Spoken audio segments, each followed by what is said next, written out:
Swami's room, and he felt this overbearing need to introduce himself, like I need to run up and whatever. So he felt like I'm XYZ MD, and Swami said MD masala dosa because he was trying to tell him and the other MDs in the room that your degree does not matter to me because what you do is through me.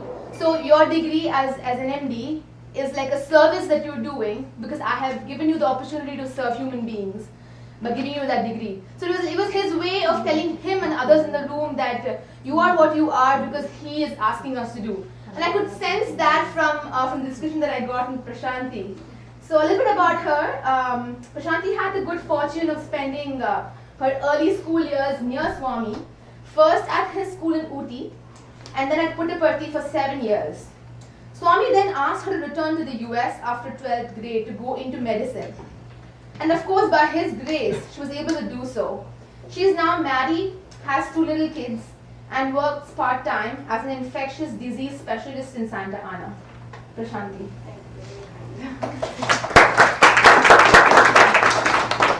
Sayaram's at the lotus feet of my dearest Lord Sai. Sayaram, oh, this one? Sure. This one? Sayaram, everybody. You heard. Can you hear me now?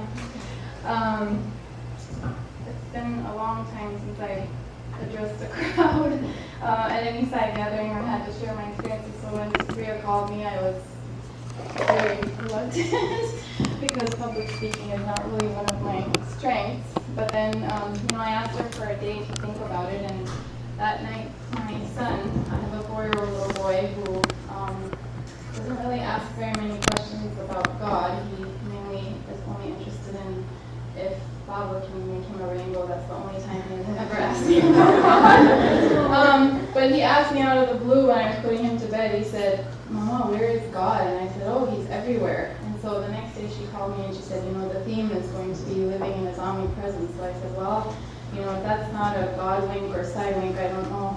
That has to be him. So I have to take this opportunity to come and speak and share my experiences.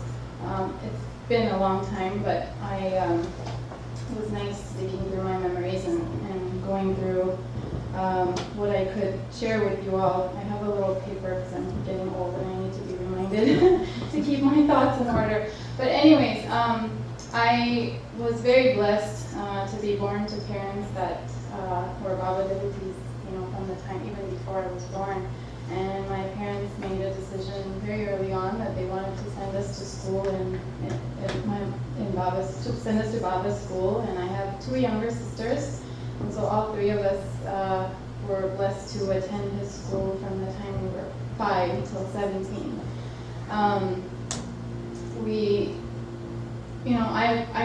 I was told Swami is God from the time I was very little. So when I prayed or I was in need or in trouble or anything like that, and I would pray to Baba, but I don't really think that my awareness or understanding of God, so to speak, extended deeper than that, throughout my school years, because it was the physical proximity to Swami that really brought us the greatest joy.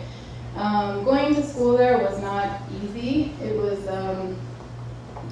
we were away from our family, from our parents, most of the year, almost 10 months out of the year, and we lived in a boarding school, very strict discipline, very rigid lifestyle, and food very restricted and different from home, so lacking all the comforts of home. So Swami's physical presence was really the joy of our existence, and of course, wonderful Swami had just the right, knew how to throw in just the right amount of fun to make, our daily routines pleasant.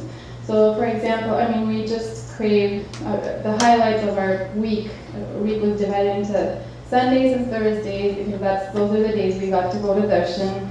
And those were the only days we got to leave the school compound, so we got to leave and go to darshan and see Swami. And I remember from a very early age that I felt so much love in Swami's presence. I have very clear memories of that from the time I was even 5.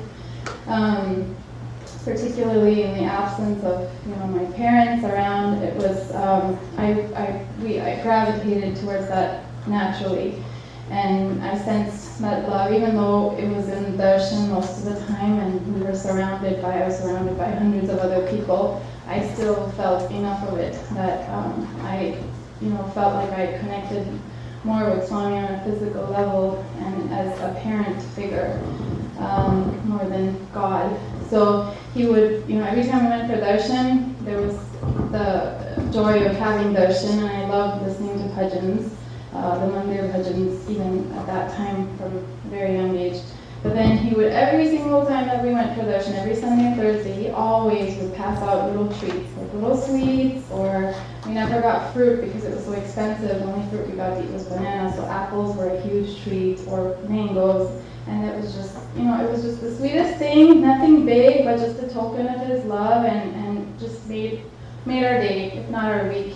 And then he would, anytime it was our birthday, he would give Padmaskar to every single child when it was their birthday, and he would take our letters and our cards that we would make for him. He would bless a tray of candy and throw it on us, and it was just, the highlight of your birthday or your year.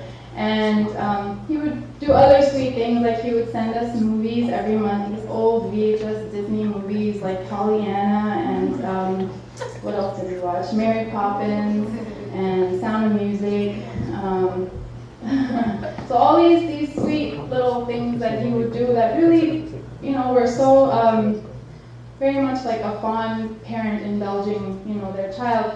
And then I remember there were certain occasions where he would gather. The college auditorium had a huge movie screen, and he would gather all the students in the ashram together. So it would be the college boys, the MBA boys, the school students, all of us. And he would put us all in one auditorium, and he would bring these bags of sesame candy, and he would distribute it to everybody, and then we would be sitting with piles of candy on our lap, and he would sit in the middle in his chair, and we would all watch a movie together, which was just, so down to earth and like a regular quote-unquote experience.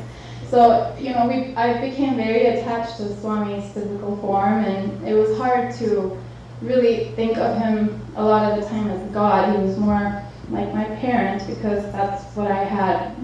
He was all I had there, and that was, I'm sure, pretty much the same for a lot of my peers who went to school with me.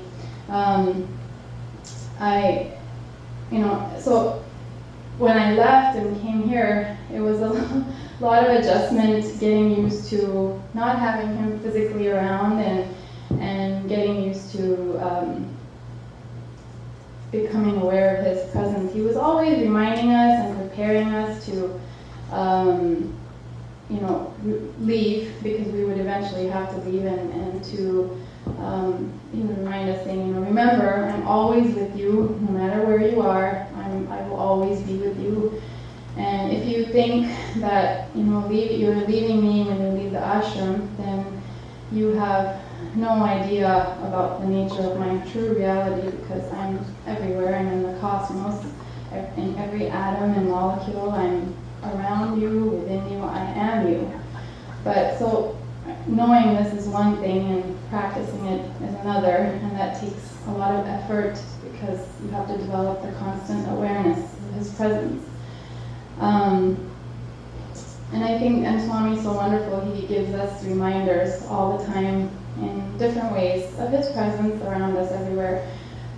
There's several ways he does this. He's always, I've heard, he comes in physical form. He is manifested in so many people's homes, in their cars, in his physical body, in different, far corners of the world. There's so many stories. I never personally experienced that, but I heard a lot of those stories when I was younger, and I prayed constantly for Swami to please appear in my house, because I really, really want to see you. But everyone, different things are, Swami knows what's best for everybody, so I never got to have that experience. But another way that Swami does remind us of his omnipresence is when he appears in the form of other people. And I actually had the good fortune of having a personal experience with that, I was about maybe 8, and my sister was 7, the one who's just closest to me in age. And we were going to Uti school at the time. That was where we spent the first 5 years. And it was very expensive for my parents to travel back and forth with us. So they would put us on the plane, and then the air hostesses or the staff would, help us with our transfers, and then a relative would pick us up in Bombay and help us with the rest of the journey. So on our way back one time from school, we were coming back for summer vacation. There was some delay in our flight from Bombay to London, and we missed our connector flight.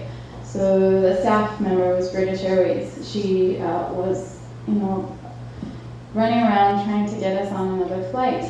And in the meantime, my sister she used to suffer from a lot of ear infections, and she had developed a fever. And as we were standing around waiting for this staff member to help us or figure out what to do with us next, my sister started crying more and more and more, and just at one point howling unbearably. So she took us to the airport doctor, and the doctor took a look in her ear and said, there's a lot of pressure behind her ear, so if you put her on a plane, her eardrum will probably pop, and that's not the end of the world, but it's going to be very, very painful for her, and probably is not the best thing.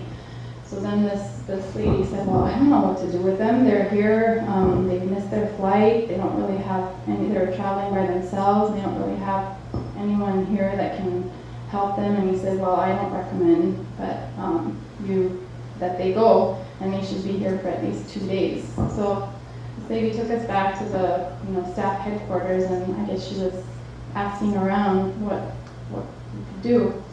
And my sister and I were just, I'm kind of an anxious person, and I was really paranoid about what was going to happen. And all of a sudden, we're waiting around, and this Indian lady shows up, Punjabi lady, to the front, and she said, my name is so-and-so, and I heard there's 2 little girls here who need a place to stay for the next 2 days, and so can I take care of them? And the lady said, of course, we are really desperate for a place to put them, and let me contact their parents. And it's not like my parents really had much of a choice, because they were all the way in LA, and we didn't know anybody in London. So this lady took us to her home for 2 days. She had a husband and a son, and she cooked all these fantastic meals for us, and she and her son, played all these games with us. My sister even felt better on the 2nd or 3rd day, and they took us to the zoo. And we had a fantastic time. And then when it was done, she put us on the plane, and we came back home. And my mom was just shocked. She couldn't believe that. So she said, "Oh, it's Swami's grace, Swami's grace," and we said, "Yeah, sure," because we were so young. I was just grateful that we had, somebody who helped us out. So when we came back, my mom had written this letter and had a little gift for this air hostess or staff member, British Airways staff member, and her name was Bala Sood, because I remember that because my mom had addressed in big letters all over these packages, and we came, or a card, whatever she had sent, and we came back and we were asking around the airport, and they said, no, we never ever had a staff member by that name. This was just 2 months later. So I'm convinced that that was Swami taking care of us and showing us that he's always around and never abandons us like he says he would. So that was a really, really wonderful experience for my family. And then there's other little ways that Swami shows us his presence, and we popularly, I guess, people sometimes call them God winks or Sai winks, like little hints in your life or coincidences that happen that remind you that Swami's here, he's watching, he's taking care of you, and he's reminding you to be aware of him at all as much as possible. Right now I practiced infectious diseases, but when I was, before I left India, when I was studying there, I had Swami answered our prayers, and I had the blessing to have 2 interviews with him, and he told me, go back to the U.S. after you're done with 12th grade, and I want you to study medicine. And I was really happy because that's really what I had always wanted to do. And then I said, what kind of a doctor? And he said, be a children's doctor. So I said, okay. And so I came back, and when I picked my residency, I did pediatrics, but I also chose internal medicine. And anyway, so I did end up doing pediatrics, but I somehow, not to get into a long story, I ended up doing adult infectious diseases. I did practice pediatrics for a year after I was done, and then I just felt I have to do infectious diseases, so I finished it. And then I had a lot of guilt because I had these words of Swami in my head, all the time telling me, be a children's doctor, be a children's doctor. So I had a lot of guilt on and off about it. So interestingly enough, though, every time I've had to, I volunteered my services for the Sai organization, so I had the opportunity to do medical camp for Swami's birthday a few years ago. And then whenever I've done, any, like at the Venice Clinic or at medical camps, I haven't gone in a while, but when I did, they always asked for my services as a pediatrician, never as anything else. And then whenever I looked for a job in the real world, it's always, I applied as a pediatrician, I interviewed for pediatrics, and I end up doing infectious, I only get an infectious disease job, so it's kind of interesting how it's worked out, even though I've tried. And my most recent current position, I was hired to do pediatrics, and I did that for several months, and then the clinic I was in, I came back one weekend and they had all moved, the entire staff had moved across the street to a new building, and I was the only physician left behind, and the clinic was now going to be an HIV clinic. So, and I was the only provider there, so that's what I had to do, and that's what I'm still doing. So, so from time to time I have these feelings of guilt of, this is not what I should be doing. Even though, the patients that I see primarily HIV positive patients, and my patients are all, I work in Santa Ana, so they're all indigent,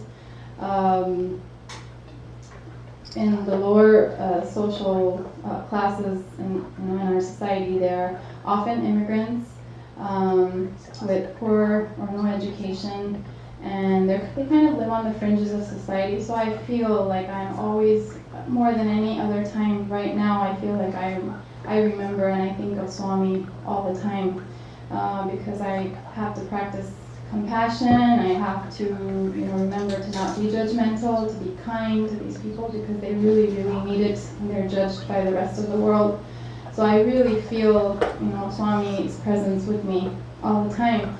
But just to be sure, so that it's not just me thinking that, Swami, recently I had a patient who just showed up out of the, I've been seeing him for a year, and he has many issues, socially, financially, in every way, and he has talked to me several times about, he's a seeker, he's a recovering alcoholic, recovering drug addict, and HIV positive, and he's looking for something in his life, looking for happiness or purpose in his life. And he's always telling me that he's going to Marianne Williamson's classes on miracles. She has this, she's this author who has these classes, I can't even remember the name of it, but anyway, they're like self-help classes, or classes about delving into your inner self. And so he goes to them and he comes and talks to me about it, and then one day out of the blue he said, Dr. Alekal, what do you think if I go to an ashram?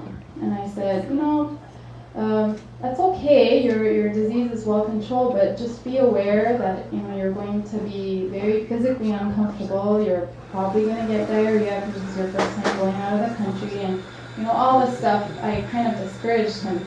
And then he came back a month later and he said, I booked my tickets. And he says, this friend of mine who told me all about the Sai Baba says the most wonderful things about it. And I said, no way. So, and then after that, I had another patient, also who just walked in, an older white gentleman, who walked in one day and he asked me, I'd never seen him before, and he said, Dr. Alekal, are you Indian? I said, yeah, and then he just looked at me and he said, Sairam. And I was shocked. Because these are the only times I've ever had, in all years, well, I've not been practicing that long, but from medical school, anytime, I've never had any patient that's ever been aware of Swami or even a devotee of Swami, and he said, Sairam, and I said, how did you know? And he said, I just felt it, because I've been a Baba devotee for since the 1980s, and I go to this particular center, and I visited Baba a few times, and I just felt compelled to say Sairam. So, Swami, once again, showing me that he's there, and I'm doing okay, and he's okay with the work that I'm doing. So, just several little examples from my personal experience of Swami's presence in my life, and reminding me that he's there with me all the time. I find myself, now slowly having, after all these 30 plus years of knowing Swami, that I'm now slowly developing or increasing my awareness of Swami's omnipresence, and my kids have really helped with that, because they're really, two pairs of eyes constantly watching everything that I do, and making sure, so they remind me all the time that yes, there's someone else watching me all the time. And I find myself being more aware, but getting to that point requires so much effort and constant practice and strengthening of one's faith. So I think that's about all. Maybe I'm a little, did I go too fast? That's pretty much all I was going to say. And just, I'm sitting here looking at all of you young adults, and I was a young adult, which was a long time ago. We didn't really have a young adult organization. It was just a bunch of us who had finished Balikas, or me and my sister who had come back from school, and we didn't really feel like we wanted to have a group together, and we didn't really have any particular sort of organization or goals or themes or any kind of organized activity like this. And I'm looking around, and we've come a long way, and it's only continued to grow even in the absence of Swami's physical form. So he's clearly with us, encouraging us and pushing us to come together to remember him and strengthen our faith and grow our awareness and remember that he's with us all the time.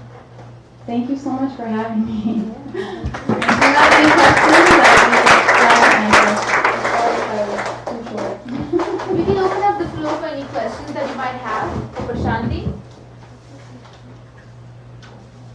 Sorry if I put you in a tough spot. Oh, no, that's okay. Did I finish too fast? Because I know she gave me a large amount of time, and I thought I No, don't that's really okay. have that much to say. I do have a question. So we were discussing in the workshop just before you arrived, where we had to pick up topics and talk about it. And one of the topics that came up in my team was doing what you like and liking what you do, and how if those two are separate things, how do you deal with it? So you said how you wanted to do medicine internally, and then Swami said do medicine. But what if you want to do medicine and he said go out there and become a techie? So this is the thing, I've been told this before. When he told me this, I was already about 16, and I had made a decision when I was 5 that I wanted to be a doctor. I didn't really know what it implied. No one in my family are physicians. So I just feel like it was a very strong inner calling that's what I had to do. But everyone told me, don't ask Swami if you're not willing to do what he tells you.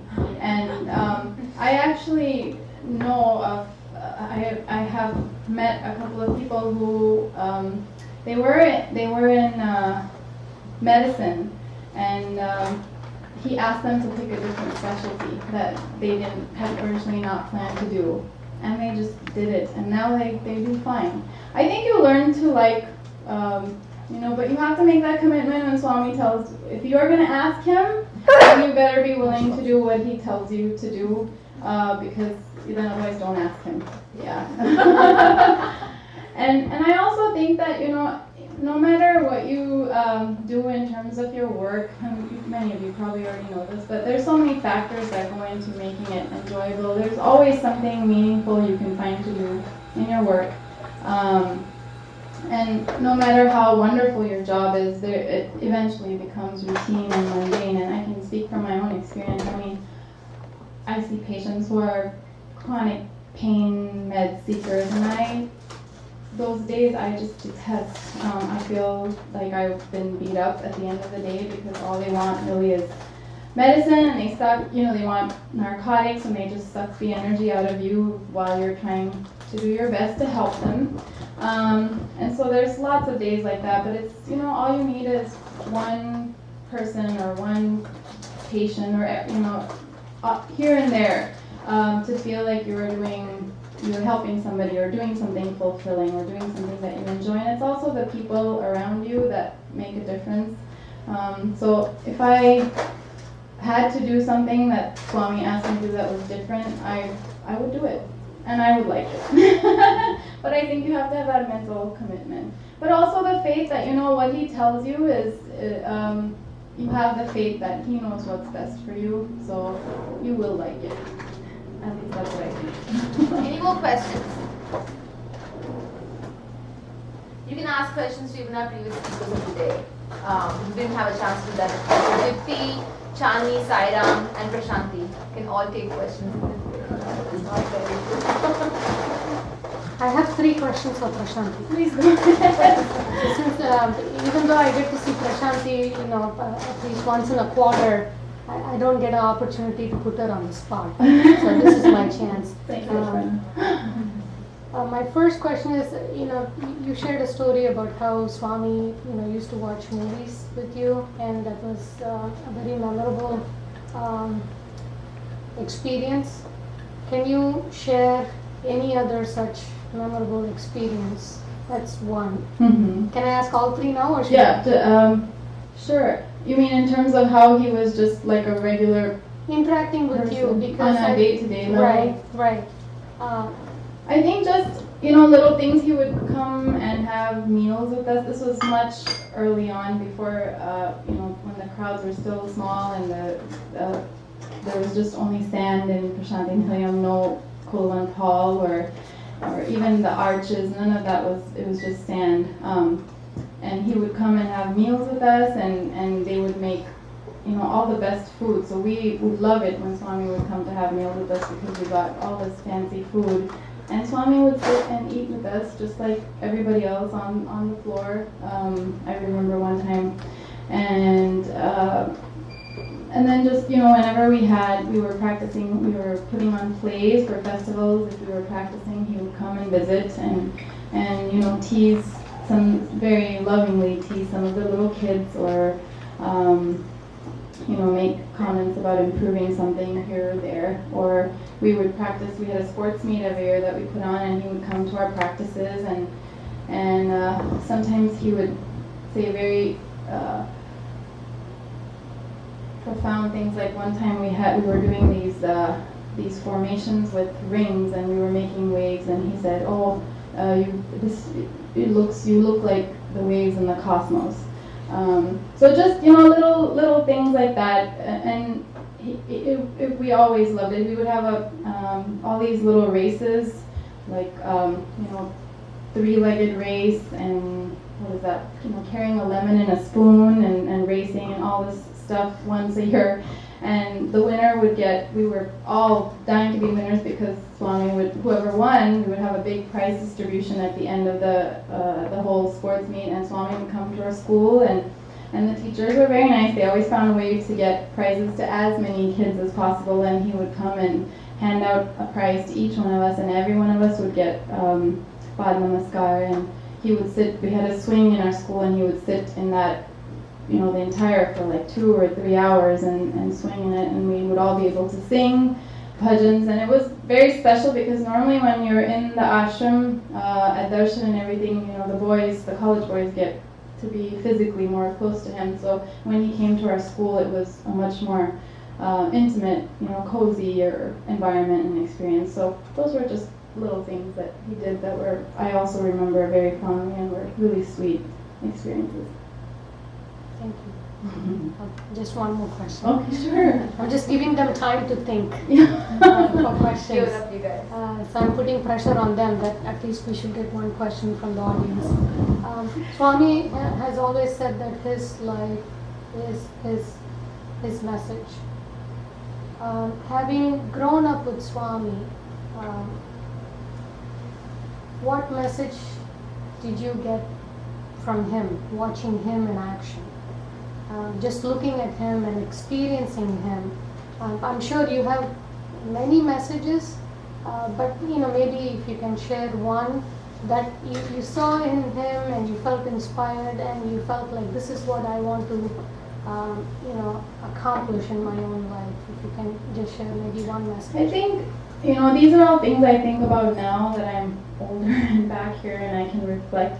But I think maybe this is applicable to my current stage in life also, but and the kind of work I do. But I remember, and maybe this is when I was in Puttaparthi. There were dignitaries that would come and politicians, and these were often much maligned politicians who we heard, like that Bihari Prime Minister Lalu Prasad or whatever his name was.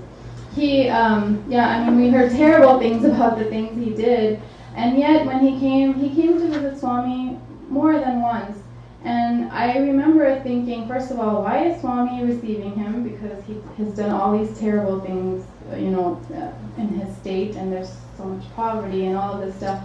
But not only would Swami receive everyone that came to visit him, but he would treat them so well, no matter what we had heard about their actions, or he was always so kind and so humble and respectful to them. And I never was close enough to him physically when any of these people came, so I never heard what he said to them or talked to them. But it was just, we would see him from the darshan line, and it was just even in his body language and how he received them. And he would always have all of their family members come inside and give them personal attention. And I think that's an example to me when I think about that now. I just think it's an example of how we really should treat everybody, because you really don't know anyone's history or karma or what everyone is here for a purpose. We are all children of God, and we all belong to Him, and He really is within all of us. So it's not, that's how I think he set an example of how he wants us to treat everyone around us, and he exemplified it so well. It was never anything he did blatantly. It was just something I noticed and I remember now, because I find myself remembering it when I interact with people that come from completely different walks of life than I did, and different backgrounds.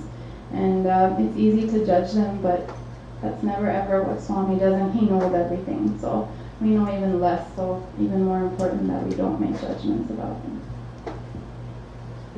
And I know you practice that. I try. We all have our moments. Thank you. Anyone braving a question? Oh, that's fun. So, Prashanti, not everyone has the opportunity to grow up or go to school in a Sai setting.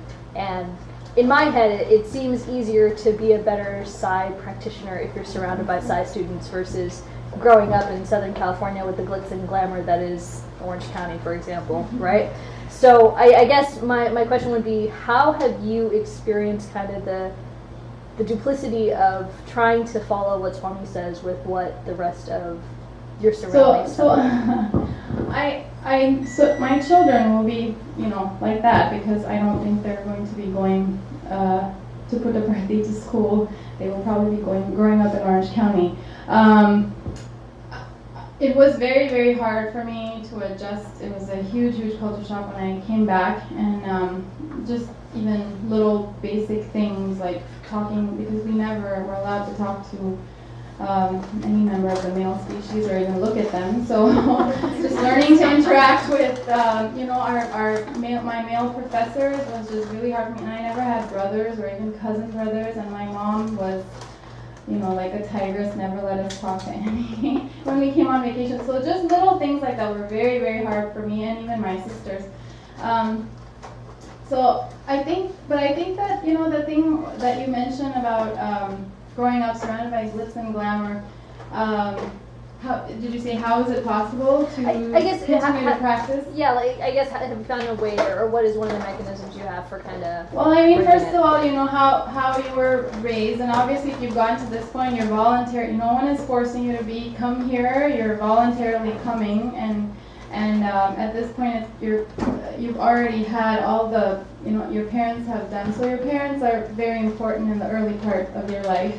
In terms of exposing you to as much of Swami or whatever they believe in is good for you. But I think the other thing to keep in mind is that because you were surrounded by all this stuff, the ones that hang on to it are the ones that really genuinely feel that way. I mean, everyone I went to school with did not end up, they were not necessarily Baba devotees.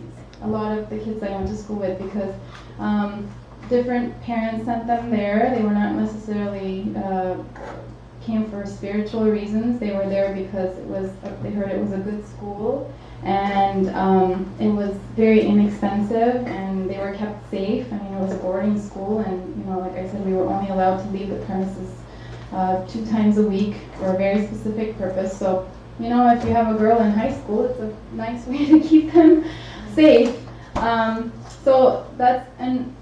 So I have a lot of classmates that I've kept in touch with afterwards, and not all of them are devotees, and some of them are not even vegetarians, which is hard for me to accept because that's one of the important things, but or at least to me. But yeah, so just because you were there, they grew up experiencing all of this closeness, physical closeness to Swami the same way I did.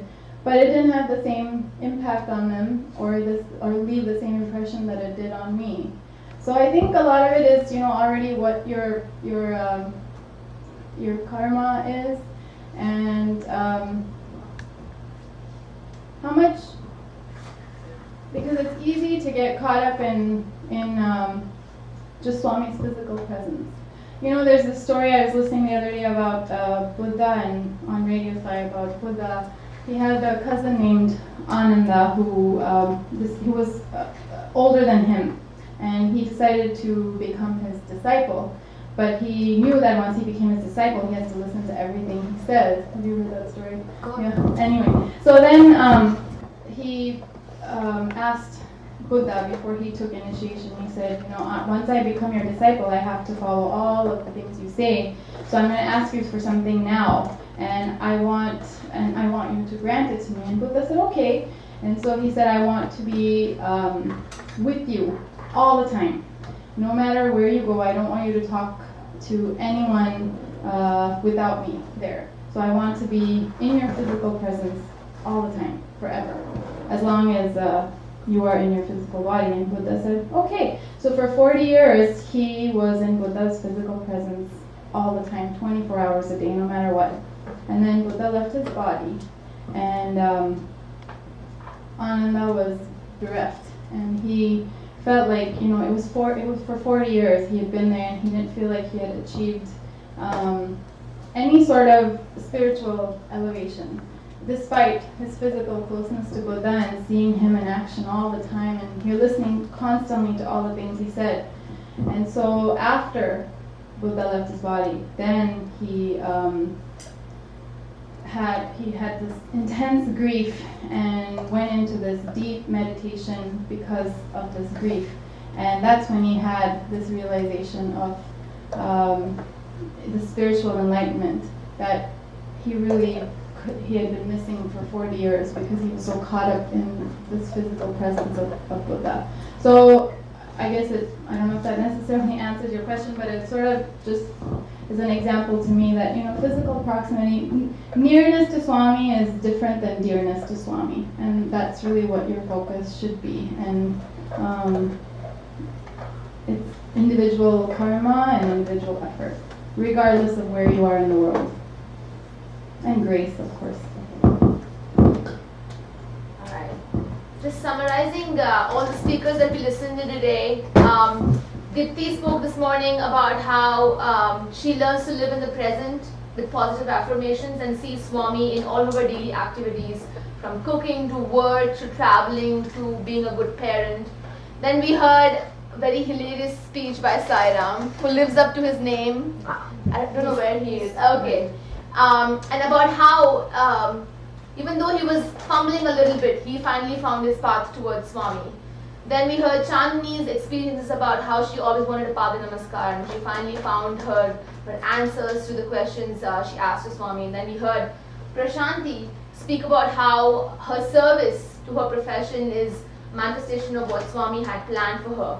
And when I think about all these speakers, I think about how they have very different they grew up differently. Dipti spoke about how Swami was a speck to her from far away. I'm sure she wanted the closeness to Swami, but I know Prashanti got that closeness growing up. And Sairam was right there. He could have gotten a Pada Namaskar to Swami, but he was screaming or whatever, and Chandni always wanted a Pada Namaskar. So you could see how the contrasting desires in all of us, but the one thing that holds all of us together is the fact that despite these contrasting desires, where we are born, where we are raised, the one thing that holds us together is that Swami is here and is always around with us, no matter who we are and where we are. So I'd like for us to take that message home as we wind up for the day. We are not done yet. I'm just summarizing for the day. But we're going to be breaking for coffee and refreshments for about 15 minutes now. And then we come back for a service project, and then we'll have bhajans after that. Before that, can we take a picture? Okay, let's do it. Where are we taking it?